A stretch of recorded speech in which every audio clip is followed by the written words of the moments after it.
Hoy, en 678, la visita de Alfredo Zayat. Seguimos relevando precios. Zanahoria a precio cuidado, ¿eh? ¿No hay zanahoria? Acá no veo, por eso. ¿Qué hay zanahoria? Sí, pero estaba el doble. ¿Esta es la única que hay? Sí, la única, sí. Gracias. No, de nada. Bueno, Fabián, contame cuál es tu rol en el Mercado Central. Yo soy presidente de la Cámara de Operadores, mayorista hortícola del Mercado Central. No estamos encontrando la zanahoria de precio cuidado en Carrefour, pero sí nos ofrecen otra, que la están cobrando el kilo a la gente, 12 pesos con 90. En el Mercado Central, ¿a cuánto podemos conseguir la zanahoria? El precio mayorista de la bolsa de 18 o 20 kilos vale de 50 a 60 pesos. Yo creo que el minorista, cobrándole unos 6, 7 u 8 pesos, está obteniendo una muy buena ganancia porque gana más del 100%. Y acá la están cobrando en Carrefour a 12,90. Es totalmente excesivo. Sí. Y diría yo, hasta abusivo. Y recuerden que nuestros relevamientos diarios, salgan o no al aire, pueden verse en diarioregistrado.com. Probémoslo. Entramos a la página diarioregistrado.com, acá bajamos y precios registrados. Cliqueamos acá y ahí están todos los informes que a diario realiza 678. En Clarín, la verdad sigue recluida. En el diario Clarín, Cristina recluida en un hotel para Reyes y Zares. Recluida en un hotel. Y mientras Clarín publicaba su falsedad, hasta La Nación pone que Cristina ya está en Francia y se reunirá con François Hollande. La presidenta voló en el Tango 01 de Roma a París. Participará de un desfile de honor a Napoleón. Se reunirá con el presidente francés e inaugurará el Salón del Libro. Clarín. Cristina recluida en un hotel para Reyes y Zares. Recluida en un hotel. Tras advertir que hasta La Nación lo desmentía, Clarín le hizo una pequeña modificación a su título. El Hotel de Cristina en París, un lugar para Reyes y Zares. El pase entre Víctor Hugo y Nelson Castro. Dan al tachín de la inflación. El tema es ese otro índice. El salario siempre estuvo por encima de la inflación. Es verdad que hubo una mejora, pero creo que en el último año y medio, ha habido un deterioro. Algunos dicen, bueno, esto lo dicen porque quieren criticar al gobierno. La verdad que no. Algunos dicen, bueno, esto lo dicen porque quieren criticar al gobierno. La verdad que no. Pero es una película que ha sido pronosticada, y esto es el problema. Los pronósticos tienen muchos intereses. Claro, yo hablo de los pronósticos de aquellos que uno considera serios y honestos. Pero en los cuanto pronosticadores, ¿sabes quiénes son?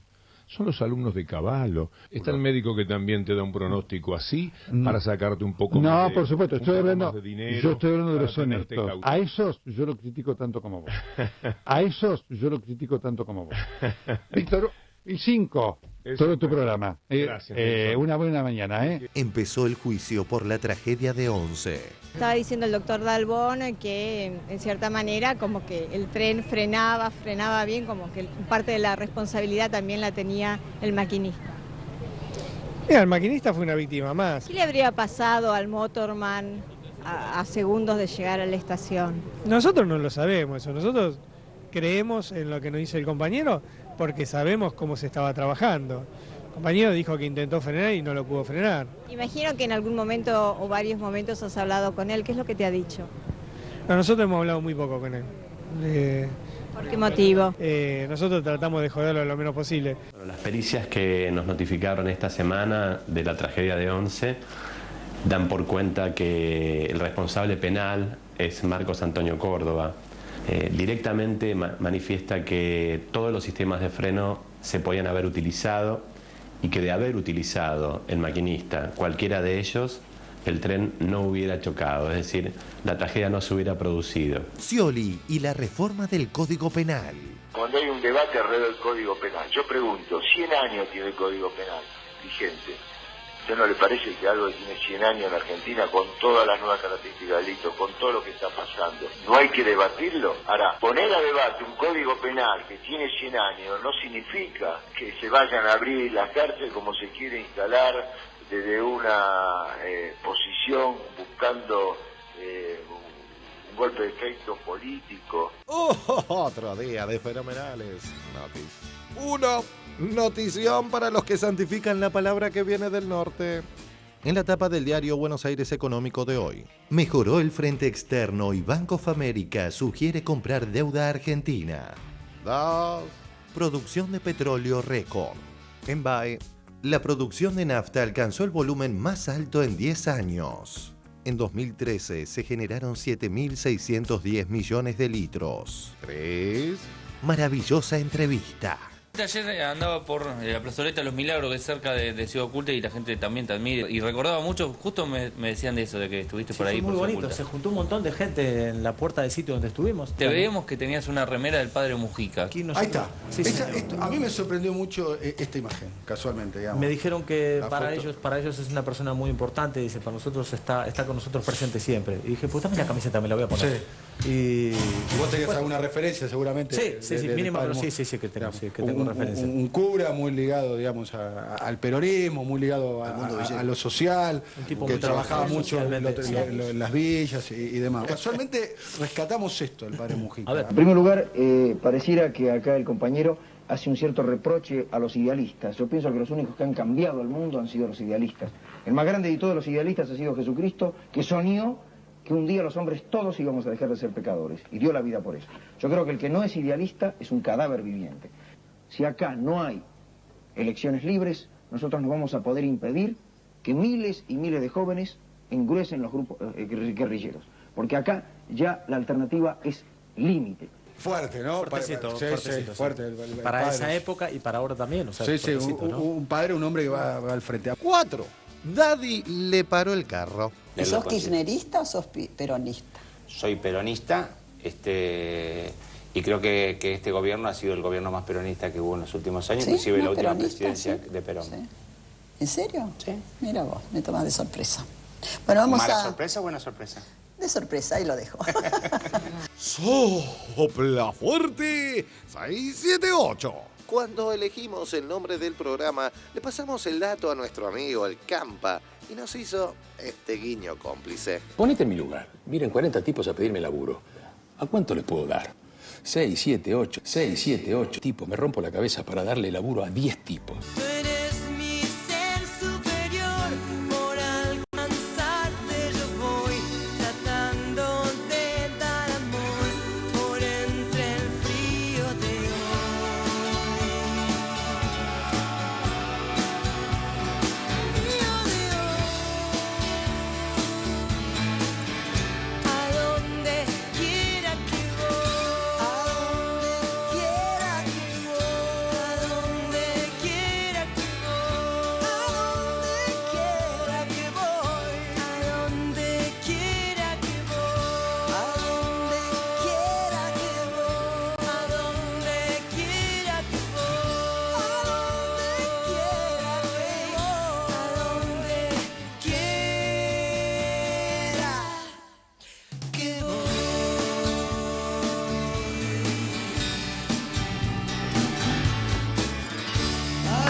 Compatriotas de la Patria Grande, bienvenidos a otra emisión de 678, transmitiendo hoy en el Día de la Promoción de los Derechos de las Personas Trans.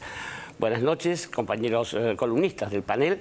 Quiero decirles que hoy nuevamente estamos realmente muy contentos con la respuesta que ha tenido nuestra incorporación del Twitter, y nuestro hashtag de hoy es Zayat en 678, porque naturalmente nuestro invitado del día es el señor Alfredo Zayat. Gracias por la invitación. Pese a que muchos lo conocemos, voy a decir que Alfredo Zayat es licenciado en Economía y periodista, es el director del suplemento Cash de Página 12 y también está a cargo de la sección de Economía y conduce los días sábados de 9 a 12, si no me equivoco, Cheque en Blanco por Radio Portrix.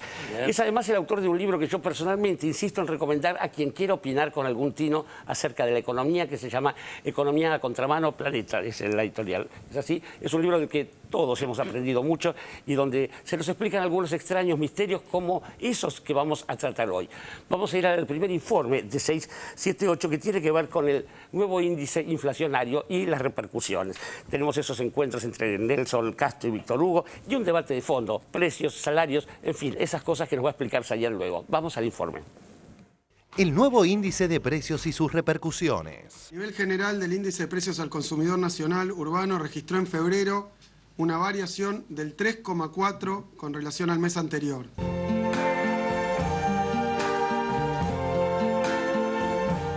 Lamentamos informar que la relación entre el gobierno y la realidad solo duró un mes. Volvieron los dibujos del INDEC, esta vez sin Moreno, pero con Axel. Se supone que la inflación debería ser superior a la de enero, 3,5 le dio a Melconian y 3,2 a Bain, con lo cual el gobierno podría decir, mire, tan mal no está el índice porque estaría reflejando lo que también habrían medido algunas consultoras Pero privadas. perdón, vos acabás de decir que tendría que ser superior al de enero. Primero, ¿Estás diciendo porque que Melconian y Bain se equivocan? Ellos miden, yo estoy haciendo un razonamiento. Ellos miden, yo estoy haciendo un razonamiento. A mí lo que me preocupa es que este juego, esta presión que se ha hecho para que se diga lo que el INDEC tiene que marcar, nos cuesta mucho dinero realmente a todos. Toda esta presión que hubo viene para mí de los bonistas, de los que tienen una gran posibilidad de presión económica a través de los medios. Al país le cuesta mucho dinero. Al trabajador no le cambia la vida, porque el trabajador siempre arregló en paritaria, siempre arregló por encima de lo que era la presunta inflación. Había una mentira del INDEC, pero ¿a quién, fundamentalmente? A estos que ahora se están enriqueciendo mucho más. El tema no es el número en sí, sino es como cuando vos tenés una enfermedad, al no diagnosticarla adecuadamente, la enfermedad sigue y finalmente también afecta a la vida de la gente y hoy se ve fuertemente en lo que pasa en el bolsillo de la gente. La inflación como palabra solitaria, soltera, es una palabra que invita al equívoco. Inflación tiene que ir atada a salario. Entonces cuando vos decís inflación, dan al tachín de la inflación. El tema es ese otro índice. El salario siempre estuvo por encima de la inflación. Es verdad que hubo una mejora, pero creo que en el último año, año y medio, ha habido un deterioro. Algunos dicen, bueno, esto lo dicen porque quieren criticar al gobierno. La verdad que no. Algunos dicen, bueno, esto lo dicen porque quieren criticar al gobierno. La verdad que no. Pero es una película que ha sido pronosticada, y esto es el problema. Los pronósticos tienen muchos intereses. Claro, yo hablo de los pronósticos de aquellos que uno considera serios y honestos. Pero en los cuanto pronosticadores, ¿sabes quiénes son? Son los alumnos de Cavallo. Está el médico que también te da un pronóstico así para sacarte un poco más de, por supuesto, estoy hablando, de dinero. Yo estoy hablando de los honestos. A esos yo lo critico tanto como vos. A esos yo lo critico tanto como vos. Víctor, y 5, todo tu programa. Gracias. Una buena mañana, ¿eh? Se esperaba, digamos, algo razonable que estuviera en torno al 4%, pero evidentemente 3,4% está indicando que vuelve la cosmética inflacionaria por parte del INDEC. Marcelo Bonelli, gracias por estos minutos. Un saludo. Adiós.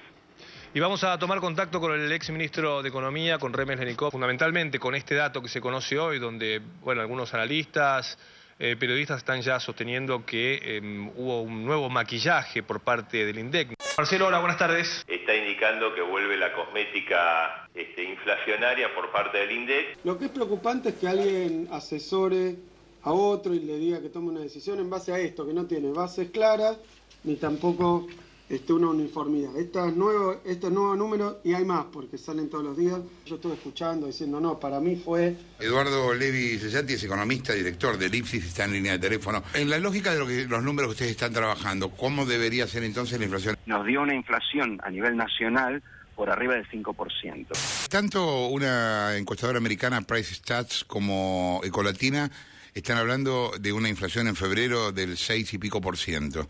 Este mes el valor es del orden del 5%.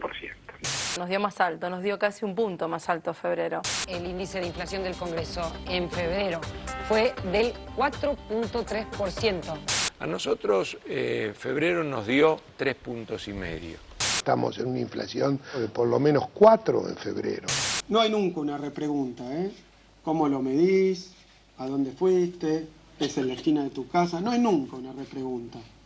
Grave desde el punto de vista para mí periodístico. La inflación fue 6, dicen, y nadie le pregunta ¿y por qué? ¿Dónde la midió? ¿La de quién? ¿Qué canasta? ¿Qué comercios? qué zona geográfica, porque muchos le están hablando al país en programas de mucha audiencia, porque yo los he escuchado, con mucha irresponsabilidad. Hay una dispersión muy grande en las mediciones privadas que también, digamos, le restan importancia. Las mediciones de las consultoras privadas son muy endebles, porque ya ves, ¿cuál es la medición que vale? ¿La de 5,5 o la de 3,2? Por arriba del 5%. 6 y pico por ciento. 4 en febrero. 5%.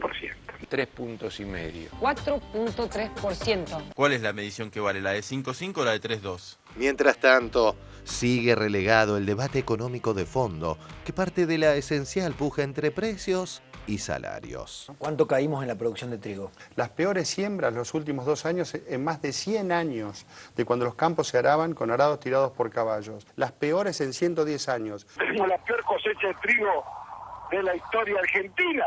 En el diario Clarín, el 4 de enero de este año, el trigo, una aplanadora. Los rindes de este año, que hasta tocaron los 9.000 kilos por hectárea, mostraron su gran potencial. Las peores en 110 años. Todos los que vayan a participar de las elecciones del 2015 dijeran, sacamos las retenciones y vamos a liberar las ventas de trigo. Reducir a 0 retenciones al trigo, reducir retenciones a la avena, reducir retenciones al arroz. Sacamos las retenciones y vamos a liberar las ventas de trigo. Bueno, ese señor el año que viene en junio sabe que va a cosechar con un nuevo gobierno, que le está marcando el camino. El sector que lidera el diputado Massa es coherente en su criterio distributivo, ya que así como pretende bajar retenciones, también propone disminuir salarios. La gente está canchera. La gente canchera se ha puesto conservadora, ha bajado el gasto, la gente tiene miedo de perder el trabajo, la gente a lo mejor está dispuesta a que le bajen un poco el salario, la gente a lo mejor está dispuesta a que le bajen un poco el salario. Si un tipo que es verdaderamente un líder va y le pide a la gente, miren, a partir de mañana van a ganar el 10% menos, pero lo vamos a poner en un fondo para lo que sea, la gente acepta, ¿me entendés? Ganar el 10% menos, la gente acepta, ¿me entendés? Todos los que vayan a participar de las elecciones del 2015 dijeran, sacamos las retenciones y vamos a liberar las ventas de trigo. La historia reciente y no tanto de la Argentina demuestra que el género humano puede tropezar incontables veces con la misma piedra. Trabajar en libertad, sin la nefasta intervención a los mercados. Hemos dado vuelta una hoja del intervencionismo estatizante y agobiante de la actividad económica para dar paso a la liberación de las fuerzas productivas. La economía debe funcionar con tanta libertad como sea posible y con la menor regulación que sea necesaria. Yo sueño con empresarios que no vivan subsidiados ni molestados por un Estado ineficaz e invasor. Trabajar en libertad, sin la nefasta intervención a los mercados.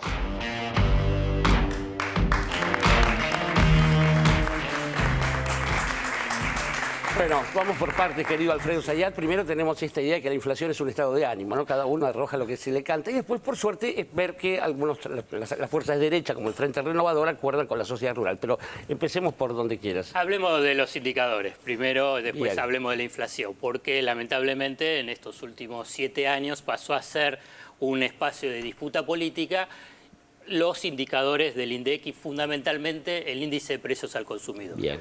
La verdad que hay que decirlo para entrar en el debate, que entraron en la discusión porque hubo una intervención errónea en el INDEC.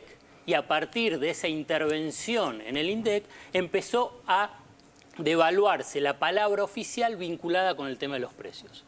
Esto es el primer punto para poder seguir avanzando y analizar qué es lo que pasa con el sector privado. Cuando esa pérdida de credibilidad en el índice de precios al consumidor le generó un nicho de negocio extraordinario a las consultoras de la Citi. Claro. Porque antes no sacaban esos indicadores. Ahora bien, esos indicadores del sector privado son un mamarracho. Pero esto pasa a estar convalidado precisamente porque hay una intervención en el INDEC sobre el índice de precio al consumidor. Cuando yo digo intervención, digo empezó a medir mal. El índice de precio al consumidor del INDEC, el anterior, medía mal. No es una cuestión de verdad, mentira, maquillaje. Empezaba a medir mal. ¿Qué quiere decir empezó a medir mal? tenías los acuerdos de precios que definía el secretario de Comercio, el ex secretario de Comercio, Guillermo Moreno, por ejemplo, con el tema de la papa. Entonces decía, el acuerdo que yo hice con la papa es de 2 pesos el kilo. ¿Dónde podés encontrar esos 2 pesos el kilo? En el mercado central, en alguna de las góndolas del mercado central. Ahora bien, después no las encontraba en ningún lado. Ahora bien, esos 2 pesos el kilo de papa iba a la medición. Obviamente no reflejaba. Claro. Entonces eso es lo que significa medir mal. Y así tenías una serie de los productos. Entonces por eso te daba siempre 07, 08, 09, 07, 08, 09. Porque los acuerdos de precio que establecían después no se reflejaban en los supermercados, ni en los comercios, ni en las verdulerías. Ahora bien, ¿existían esos precios? Sí, en los acuerdos de palabra, en los acuerdos que podías encontrar en el mercado central. Entonces, eso eran los insumos para definir ese índice de precio al consumidor. Eso fue vendido como una mentira, digamos. Media mal. Claro. Yo lo defino Ahora, media mal. Vos eso lo venías, obviamente quienes leemos tus columnas, que son muchos, venías observando eso hace mucho tiempo. Sí, lo de desde enero del 2007. La pregunta es esta. Tanto Kirchner como Cristina sabían eso que vos sabías, la debilidad de ese índice. ¿Por qué se pagó tan alto costo? Ah, bueno. Por ahí habría que preguntárselo a ellos. Solamente digo, ¿hubo costos? ¿Qué tipo de costos hubo? Digamos, para tratar de pensar e ir en línea con lo que vos decís, Orlando. Digamos, si vos ves que, porque yo incluso también lo escribí, bueno, el costo político, el tema de la pérdida de la credibilidad sobre la palabra oficial, sobre la discusión sobre los indicadores sociales y económicos positivos pasaban a estar cuestionados. Claro. Ahora bien, vos después ves, a nivel, si uno trata de ponerse en la mente del político, dice, y gané las elecciones con el 54%. Entonces, lo que uno dice, pero todos los costos que podías tener en el resultado electoral, pensando en el político, ¿qué es lo que te dice? Mirá por cuánto gané. No hubo presidente que haya sacado más votos que yo. Entonces, claro. Ahora, ahí Alfredo, uno puede también, decir... ahí también se yo plantea estoy el yendo tema a de la línea de lo que está mencionando. No, pero también con el tema de los bonos, ¿no? Porque lo que se decía en su momento era que como los bonos, había bonos ajustados por el SER, por el índice de precios, esto implicaba un costo para el país, claro. Yo creo que eso es una justificación posterior a una necesaria reestructuración que tenía el INDEC. Ahora bien, cuando yo te dije esto, lo de enero del 2007, yo lo digo, el INDEC también necesitaba una reestructuración. Era un organismo público que necesitaba una reestructuración, porque además había irregularidades en los índices anteriores. Ahora bien, ¿cómo se hizo esa intervención? ¿Cómo se hizo esos cambios? Mal. ¿Cómo? Porque uno puede pensar que el INDEC en el 2007, teniendo en cuenta todo el Estado, qué es lo que ha pasado con la dictadura, después con el alfonsinismo, el menemismo, era el único organismo público que era un paraíso y no fue colonizado como fueron los otros organismos del Estado. Bueno, es difícil creerlo. Bueno, pero quiero pasar a la actualidad. Con esto, claro, que los indicadores privados son un mamarracho, que lograron esa legitimidad a partir de este punto que yo te mencionaba. Pero claro, yo digo porque hay que analizarlo. Y porque uno puede creerle, y esto avanzo sobre los indicadores privados y sobre estas consultoras, ¿cómo uno puede creer esos numeritos de estas consultoras que no se conocen, cómo lo hacen, cómo lo miden? Que es un área geográfica más limitada, también a nivel de los productos son más limitados. ¿Cómo uno puede creerle a estos economistas, que yo no los denomino economistas, sino que los denomino hombres de negocios dedicados a la comercialización de información económica? Bien. ¿Cómo uno puede creerles si a lo largo de estos últimos años no la pegaron una? Pero Alfredo, entonces vos agarrás, ¿cómo? Discúlpame. Ellos pronostican, evalúan cómo va la economía, qué le va a pasar con el consumo, con el salario, con las exportaciones, las importaciones, reservas, y fallan en todos los pronósticos.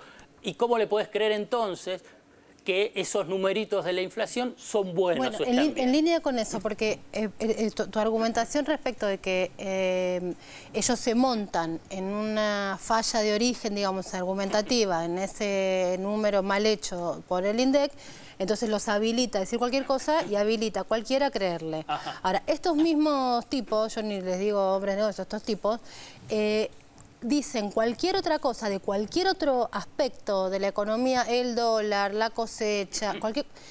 Y ahí no hay mediciones sobre las estatales a cuestionar. Y no, tampoco realidad la lo pegan, cuestiona. Claro, por eso, y tampoco la pegan y se le sigue dando lugar y se le sigue creyendo. Bueno, o sea, ahí hay otra operación. Por eso, ese es el lugar del poder que tienen, digamos, estos economistas dentro de la disputa política. Ahora bien, saltemos al nuevo índice, al índice de precio al consumidor nacional urbano. Es el primer índice de precio que mide todo el país. No hay otro. No hubo otro y no hay otro. ¿Lo de urbano lo restringe a las ciudades? Sí, claro. De más de 5.000 habitantes. Son un poquito más de 40 grandes ciudades. Que abarcan, miden por mes 230.000 precios de 520 productos, de 520 variedades de bienes y servicios, que en total son 159 productos. Digamos, no hay consultora privada que pueda tener ese alcance. Entonces yo te dije, miden todos los distritos del país, incluyendo la Ciudad de Buenos Aires, agrupados después en 6 regiones. Entonces, eso te sale un indicador. ¿Cómo vas a comparar este indicador con que seguramente la Ciudad de Buenos Aires o Capital Federal? Es lo que te enseña en la facultad, estás comparando peras con manzanas. Son dos cosas totalmente diferentes, no tienen nada que ver. ¿Cómo llegás a ese índice de precio nacional urbano? Previamente se realizó una encuesta nacional de hogares, del consumo del hogar. Se hizo 2012-2013. ¿Qué insumo te da? Es cuáles son las pautas de consumo de la sociedad. Entonces, a partir de esa pauta de consumo, definís canastas de consumo promedios. Entonces, vos fíjate, todo esto, la verdad, es un plomo. Yo lo traduzco porque estás hablando de las estadísticas. Y la verdad que las estadísticas, cómo se arman las estadísticas, es algo tedioso. Solamente porque se han transformado en un espacio de disputa política, lo estaba explicando, porque la verdad, por ahí ya en la segunda parte del informe, quiero, digamos, ir a lo importante que es la inflación, ¿no? Que es lo que le importa a la gente, porque aumentan los precios, más allá de los indicadores. Vuelvo. Entonces, vos tenés esa canasta de consumo promedio, donde la verdad que es interesante porque muestra cómo ha cambiado las pautas de consumo de la sociedad argentina. Vos encontrás la comparación de la canasta de consumo hoy con la anterior y tenés que, obvio, qué es lo que consumís más con respecto a hace 5 años, 10 años. Más celulares, más el tema de las comunicaciones, todo el tema de Internet. Bueno, entonces tenés una ponderación mayor de este consumo y te bajó otro tipo de consumo. Bueno, todo esto, la verdad, es lo que trabajó el INDEC. Bueno, las consultoras privadas no trabajan con esto, no lo hacen. Entonces, ¿se sabe cómo lo hacen? No, ni se sabe cómo lo hacen. Depende cuál, digamos, hay varias. Digamos, algunos tienen que lo buscan por internet, en las páginas de internet de los supermercados, a partir de una canasta que realizan.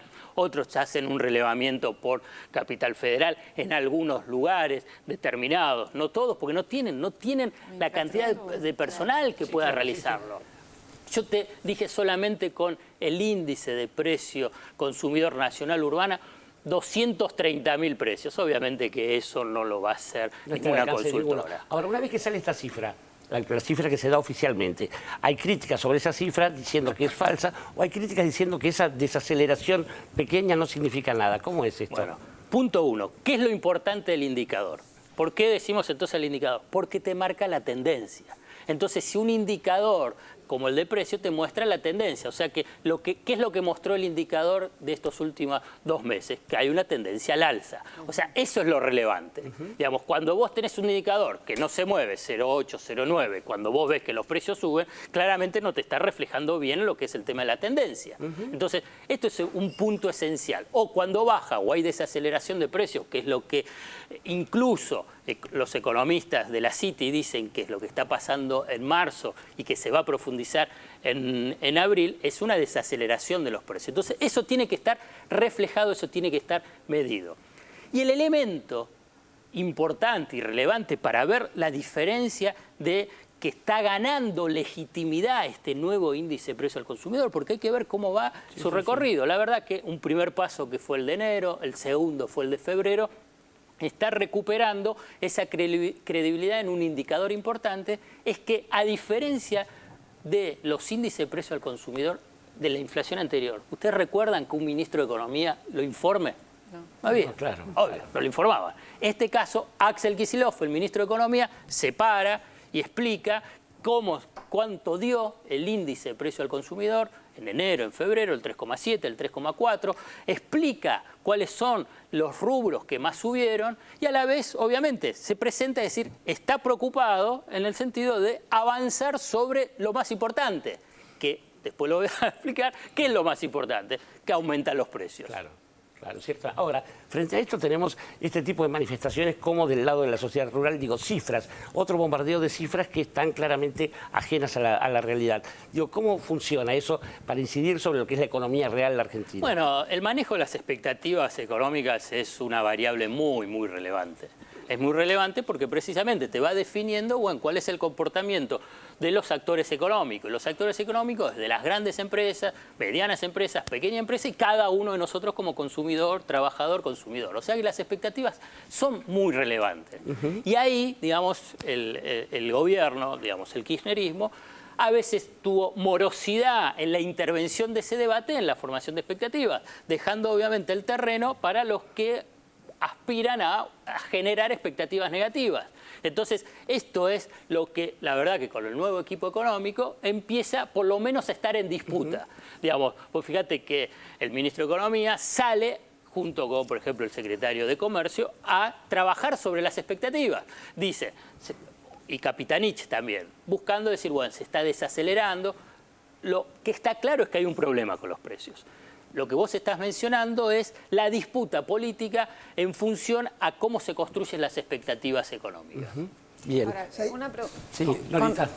Bueno, ¿qué pasa con esta puja, que es la gran puja distributiva entre inflación y salarios? Que durante mucho tiempo se dijo, bueno, se logró, a través de las paritarias, los salarios se recuperaban o equiparaban y en algunos sectores superaban a los aumentos reales de precios. Ahora que a partir del último trimestre del año pasado hay un deterioro y es ahí donde se produce el ruido mayor. Bueno, entonces pasamos al capítulo de la inflación, para tratar de entenderlo, porque digamos, lo que vos estás mencionando, el tema de la puja distributiva, es uno de las razones principal para tratar de entender el fenómeno inflacionario en Argentina, del proceso inflacionario en Argentina. ¿Que cuándo empezó? Si vos hagamos memoria un poquito, a fines del 2006, 2007, empieza a acelerarse los aumentos de precios. Por eso en ese momento también se va a la baña, lo sacan a la baña. Claro. Porque la baña, en ese proceso de aceleración de precios, lo que le proponía a Néstor Kirchner era congelar la economía, digamos, tener una política, digamos, de ajuste. De enfriamiento. De enfriamiento. Entonces ahí dijo que no, entonces pum, ahí lo sacó y entonces avanzó. ¿Por qué? Porque hay una estrategia económica que es diferente a la que por ahí realiza Brasil, Uruguay o Chile, que es la que se llaman metas de inflación. Entonces hay una decisión política de, por ejemplo, si vos querés alto crecimiento, generación de empleo y mejorar la distribución del ingreso, quieras o no en la estructura productiva argentina, que es una estructura productiva desequilibrada, genera tensiones inflacionarias. Es una decisión política. Uno puede estar de acuerdo, uno puede estar en desacuerdo. ¿Querés alto crecimiento como tuvo la Argentina? ¿Querés mucho creación de puestos de trabajo y mejorar la distribución del ingreso? Vas a tener tensión inflacionaria. Ahora bien, no, quiero crecer mucho menos, vas a generar menos empleo y vas a tener una más difícil distribución del ingreso, vas a tener menos inflación. Es una decisión, es una decisión de política. Eso es lo que estás diciendo para poder esclarecerme yo y supongo que algún otro. Respecto de lo que también te preguntó Nora, Si es un problema, tal cual dijiste vos, la inflación, en la descripción, y hiciste ese análisis, la pregunta es si para bajar la inflación, el único recurso que tiene este modelo sería crear otro problema que reemplace al de la inflación. Bueno, lo que pasa es que cuando vos analizás los procesos económicos, una cosa es en el 2007 y otra cosa es en el 2013. En el 2007 vos estás recuperándote de lo que fue la tragedia del 2001. De que vos venías de una recesión que duró 4 años. Fue de las recesiones más prolongadas que tuvo la historia económica argentina. Agosto de 1998 hasta agosto del 2002. Entonces vos empezaste a recuperarte. En el 2007, yendo también a la pregunta que decía Nora, es cuando se empezó a recuperar el salario. Entonces, en ese punto, cualquiera que se vea los gráficos de evolución salarial y tasa de ganancia, vos ves que la tasa de ganancia que genera promedio de las empresas con la fenomenal devaluación fue una tasa de ganancia extraordinaria. Claro. Entonces, pero el salario empezó a mejorar. ¿Por qué? ¿Te acordás que primero fue con los acuerdos, mejor dicho, por decreto? Después empezó tímidamente las paritarias. Bueno, el sector dulce, porque tenía tasa de ganancia extraordinaria, daba. Hasta que llegó ese punto de quiebre donde dice, no, pero pará, el salario está cuestionando mi tasa de ganancia. Y entonces, a partir de ahí, empieza esas tensiones inflacionarias. Empieza la puja. Empieza la puja. ¿El salario cuestiona la tasa de ganancia de las empresas? ¿No es una rentabilidad alta en general en los sectores? Es una hiperrentabilidad que tiene. ¿Le disputa el salario proporcionalmente la ganancia? Pero le va sacando... Y para distribuir necesariamente... No, digo, en la incidencia, ¿no? En la incidencia del salario en la tasa de ganancia. ¿Cuál es la tasa de ganancia que el sector empresario quiere tener? Claro. Y es muy alta. En Argentina es muy alta. Creo que lo que entendimos es... Ganan mucho, pero quieren seguir ganando mucho. Claro, no quieren que bueno, pero esa es la puja distributiva. Eso es el tema de la distribución del ingreso. Entonces, pero ¿cuál es el elemento distintivo que tiene la Argentina? Es que al generar más puestos de trabajo, con un movimiento obrero que recupera poder, porque es así, y que es un elemento distintivo con otras economías de la región. Digamos, el movimiento obrero que existe en Argentina y los niveles de sindicalización, como la cantidad, el porcentaje de comisiones internas, de delegado de base que existe en Argentina, no tiene comparación con ningún país latinoamericano, para no extenderme mucho. Entonces, la intensidad de esa disputa por el reparto de los ingresos, esa disputa por tratar de preservar tu salario o incluso tratar de recuperar lo que perdiste en los últimos 30 años a partir de la dictadura militar y después que se estancó, bueno, es muchísimo más intenso. Por eso es tan intensa acá la puja distributiva, que para mí, bienvenida sea esa tensión de puja distributiva porque muestra la vitalidad que tiene la economía y la sociedad argentina. Vamos a ir a otro clásico en esta cosa que son los supermercados versus el bolsillo de la gente y una fábula que está siendo cada vez más extraña o en todo caso reveladora, que es la de la zanahoria, como se decía en una época acerca de un tonto. Vamos al segundo informe de 678. Los supermercados versus el bolsillo de la gente. Continuamos haciendo un seguimiento de la estafa que realiza el Carrefour de Hurlingham con la zanahoria. Repasemos. El domingo quisimos comprar la zanahoria a precio cuidado, es decir, a 6,45, pero nos encontramos con un cartel que decía que el producto estaba agotado y que solo había zanahoria a 12 pesos con 90, es decir, un 100% más caro. De hecho, es obligación del supermercado ofrecernos un reemplazo, pero lo negaron. Zanahoria a precio cuidado, ¿eh? ¿Hay zanahoria? Acá no veo, por eso. Acá hay zanahoria. Sí, pero estaba el doble. ¿Esta es la única que hay? Sí, la única, sí. Gracias. No, de nada.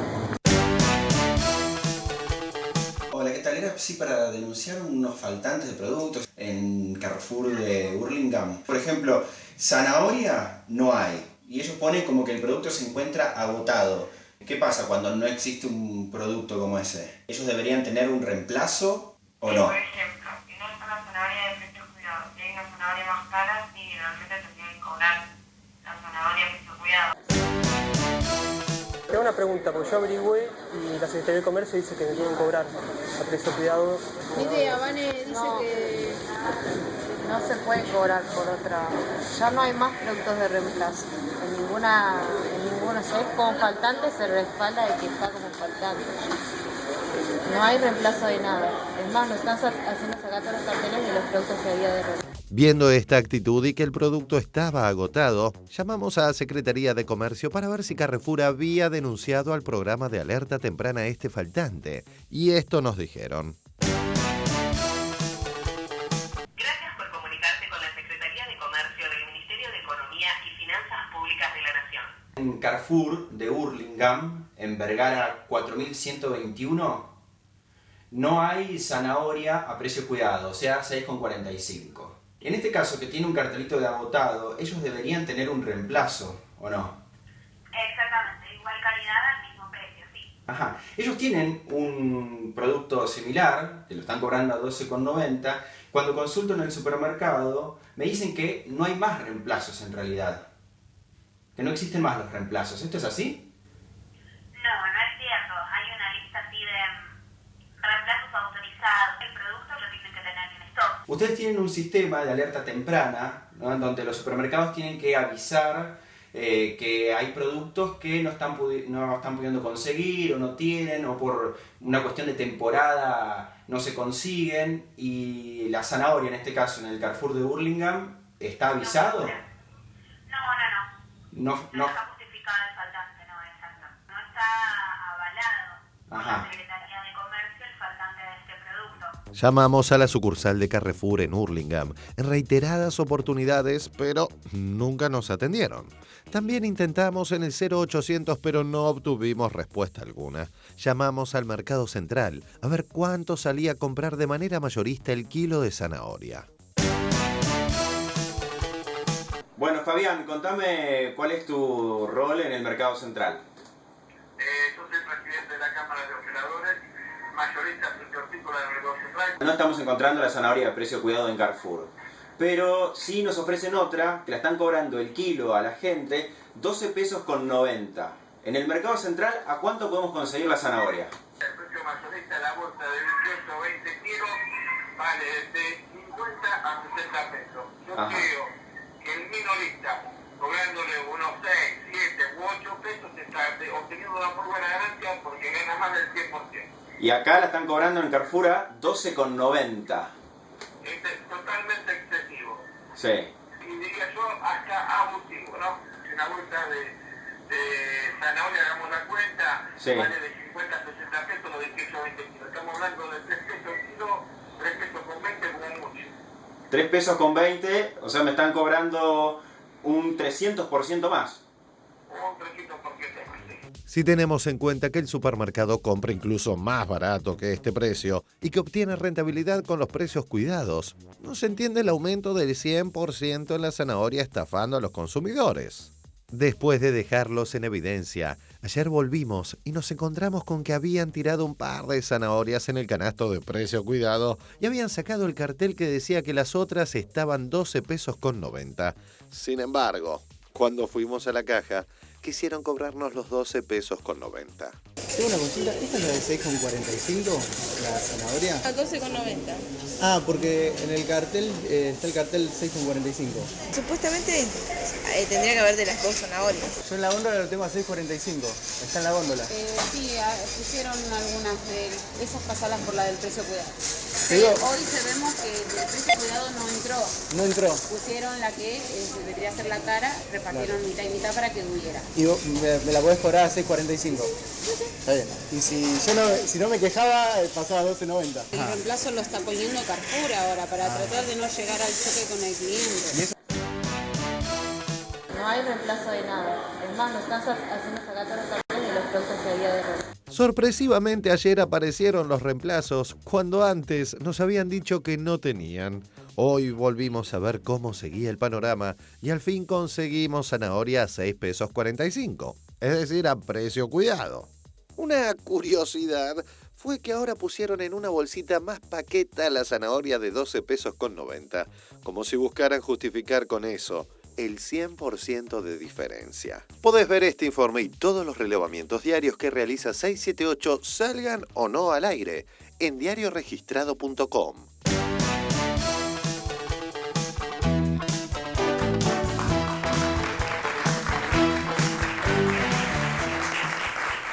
Bueno, convengamos que esta historia de la zanahoria VIP o zanahoria premium es un emergente, esto, el durazno sangrando, qué sé yo.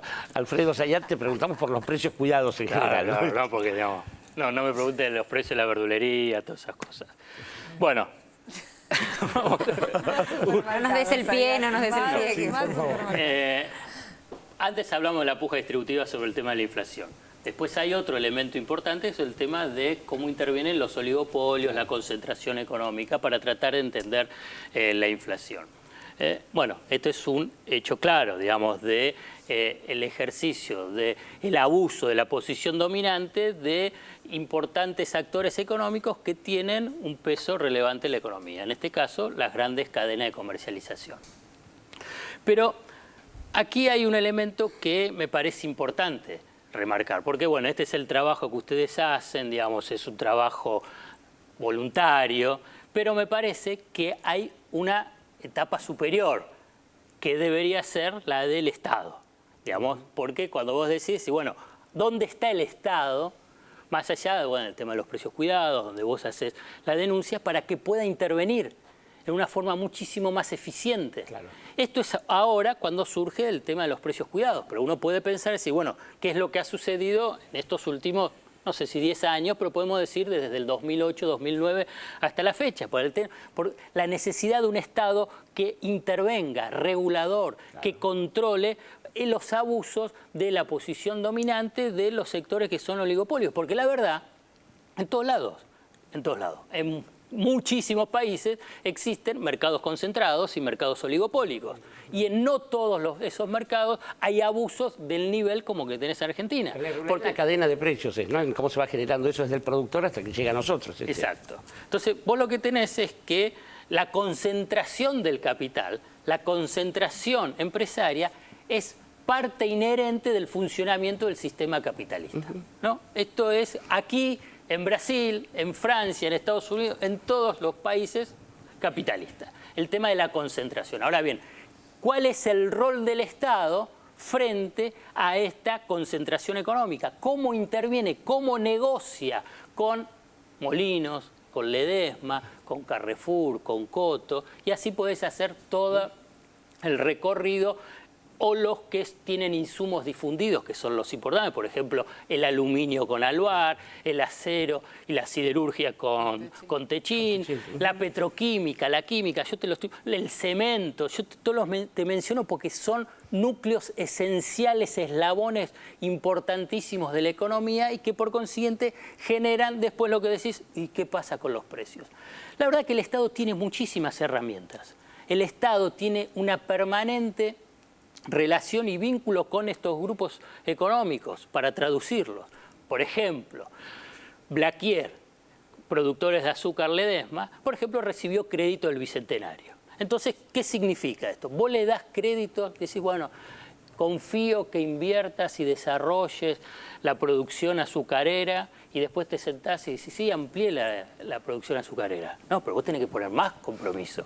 Compromiso de acceso a ese producto por precio y calidad, generación de puestos de trabajo, generación de productos de exportación, inversiones activas, de inversión, digamos, todo esto te lo pongo como ejemplo para cómo tiene que ser la relación del Estado con estos grupos económicos. Lo mismo que a nivel de los subsidios. Por ejemplo, Techín, ¿tienen ustedes tarifas subsidiadas por el Estado y por consiguiente tienen costos más bajos? Bueno, ¿cómo es su política de precios para las pymes como para el resto de la cadena? Lo mismo con las cementeras, con Aluar, con las químicas, petroquímicas.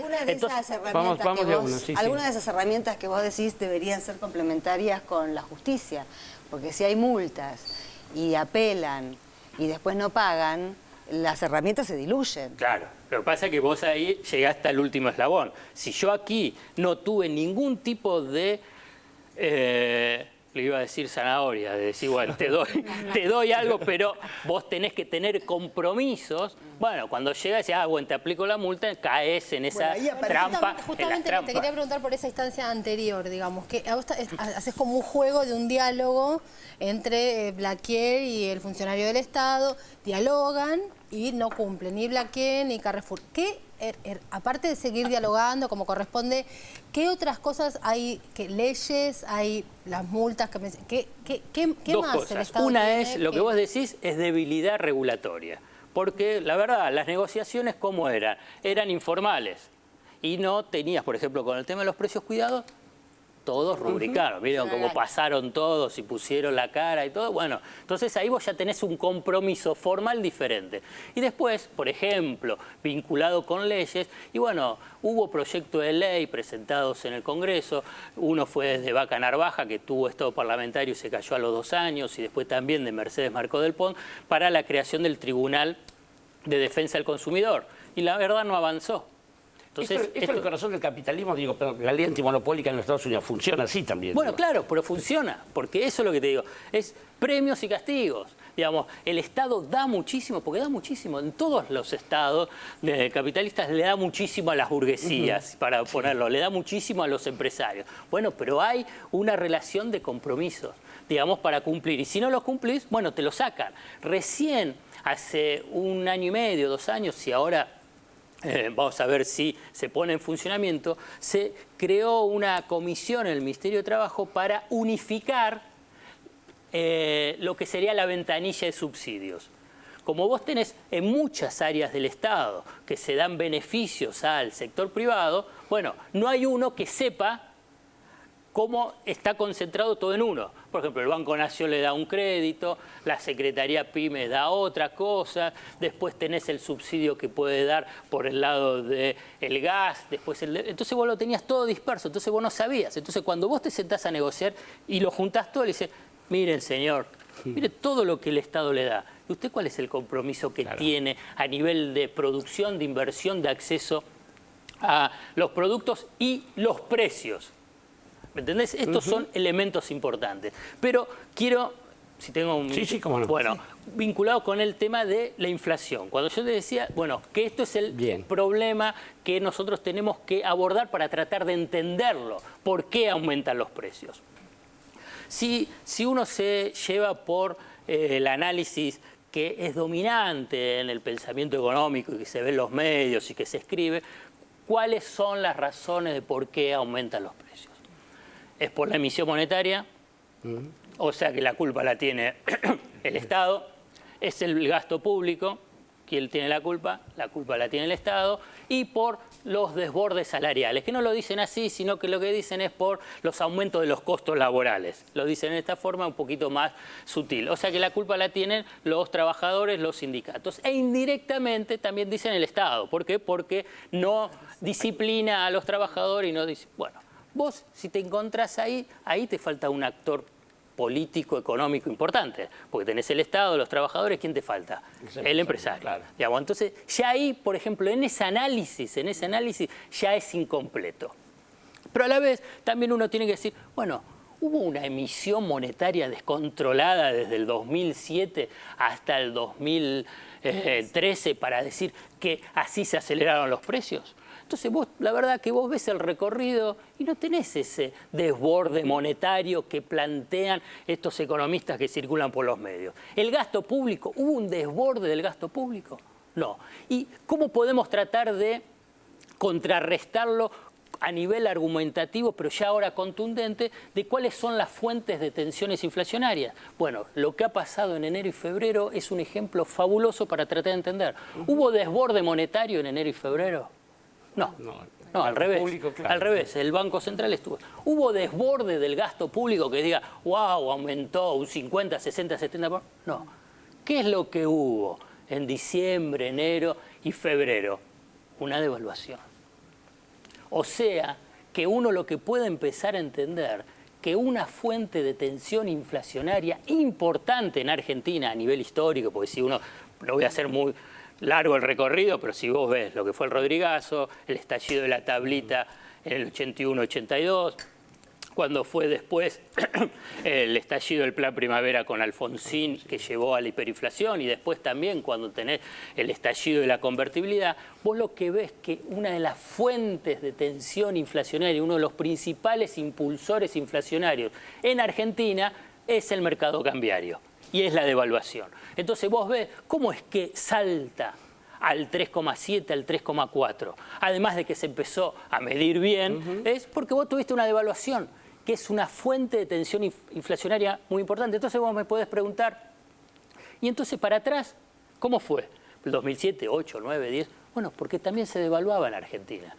Esos ajustes, esos mini ajustes del tipo de cambio que tenía la Argentina en función a lo que antes te mencionaba Orlando, porque querían un crecimiento económico importante para generación de empleo y distribución del ingreso, lo que buscaban es, bueno, ajustar el tipo de cambio para que sea competitiva la economía y por consiguiente impulsar las exportaciones. Bueno, eso era una fuente de tensión inflacionaria. Por eso tenías inflación y aceleración de la inflación en ese periodo de 2007 hasta el 2013, porque se estaba devaluando, se estaba ajustando la moneda, no de la forma brusca como fue la de enero, que ahora se está pagando esos costos. Por eso, fíjate que hoy nadie habla de que la fuente, qué pasa con la inflación, es el tema de la emisión y el gasto público.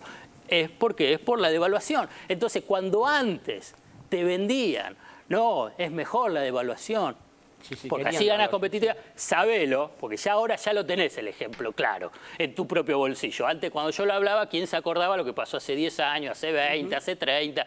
Ya uno se olvida, esa memoria histórica a nivel económico se va olvidando y queda uno atrapado de ese discurso, porque todos los días, mañana, tarde y noche, te dicen emisión, gasto público, todo empieza a repetir. Bueno, si se devalúa fuerte, bueno, vas a tener un golpe al bolsillo.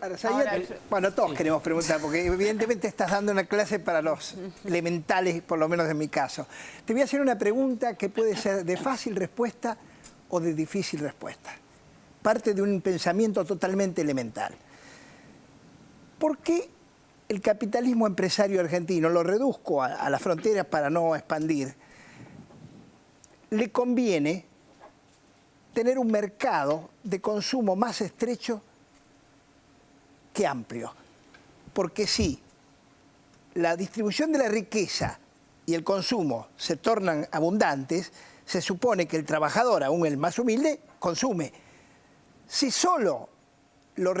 para evitar la inflación y los costos laborales reducen ese mercado, ¿por qué les conviene vender menos a vender más? Bueno, lo que pasa es que... ¿Está bien la pregunta hecha? Te lo voy a hacer en una forma muy sintética. No, de una forma muy sintética. ¿Hasta qué punto esa mejora que vos decís afecta mi expectativa de tasa de ganancia en una economía como la Argentina? Claro. Entonces, cuando vos lo hablas con el mundo empresario, te dice, bueno, pero con todas las inestabilidades pasadas, con la falta de reglas de juego, seguridad jurídica, etcétera, todos esos lugares comunes que son conocidos del pensamiento conservador, dice, bueno, mi tasa de ganancia tiene que ser el doble o el triple que en cualquier país. Entonces, cuando hay un avance de lo que vos estabas mencionando, dice, no, bueno, hasta acá. Entonces yo le digo, bueno, no invierto más, subo los precios, trato de mantener mi tasa de ganancia. Sí, dicen estoy perdiendo. Claro, por eso. Tratemos también de diferenciar. Cuando yo estoy hablando del mundo empresario, estoy hablando de los grandes, no estoy hablando de la pequeña y mediana empresa, del almacenero, el ferretero, todo que la están yugando y la están peleando precisamente porque son víctimas también. Víctimas culturales y víctimas económicas, porque después tienen que ir a comprarle al que tiene unas posiciones dominantes y así en esa escala, ¿no? Norita Vega, vos hablabas de, bueno, evidentemente la devaluación es una causa manifiesta del incremento de precios.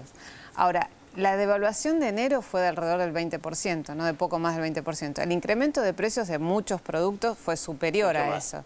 Y parecía que todo, hasta las vacas comían dólares, porque todo aumentó, más la carne, una cosa exorbitante.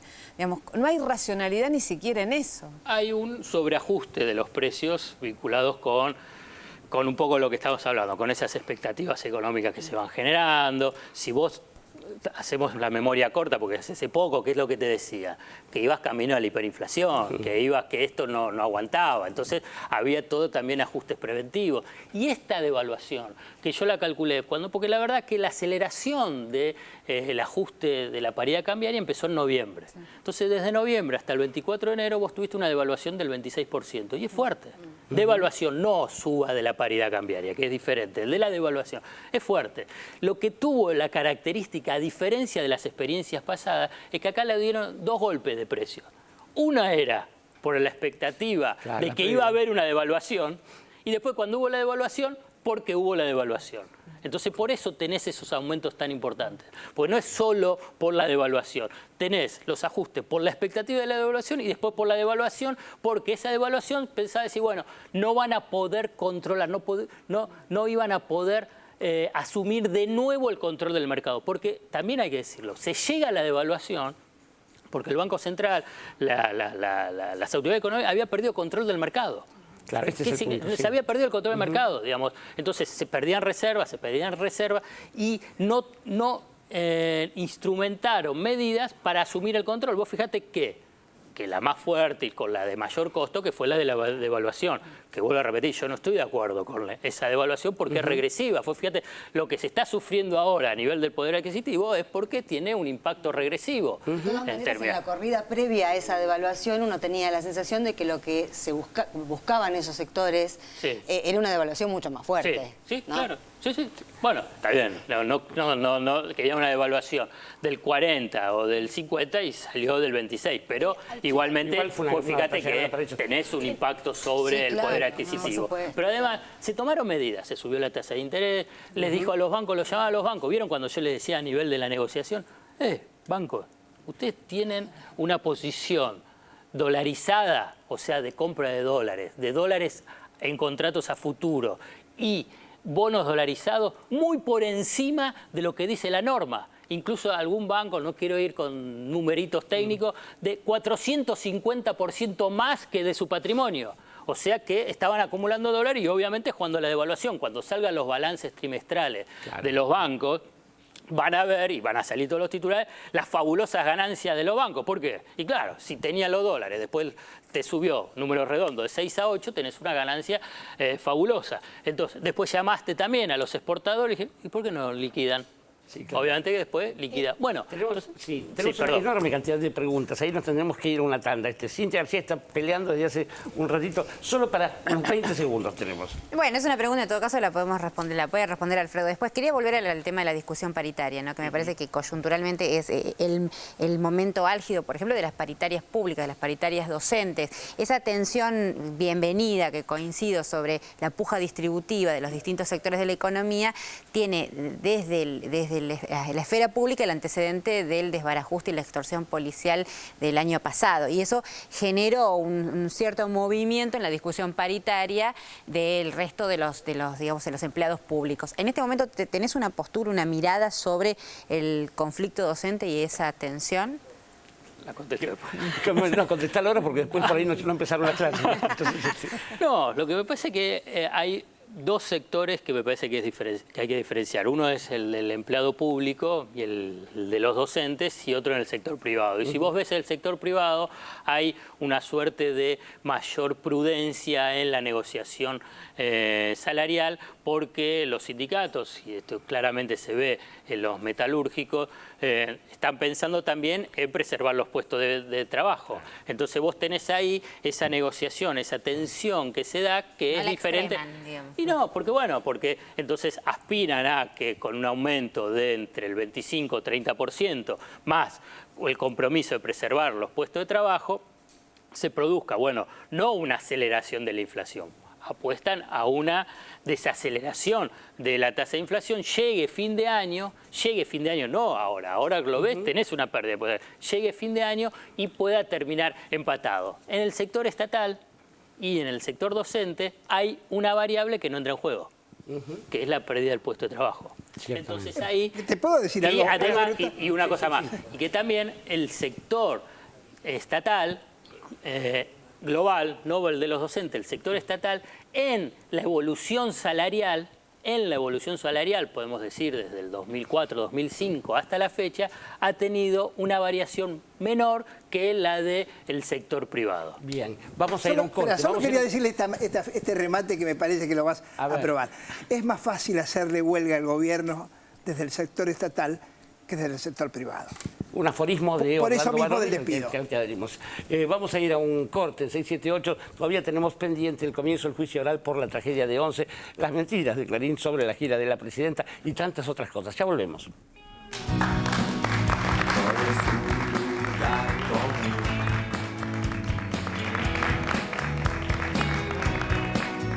Es mentir y repetir. Antes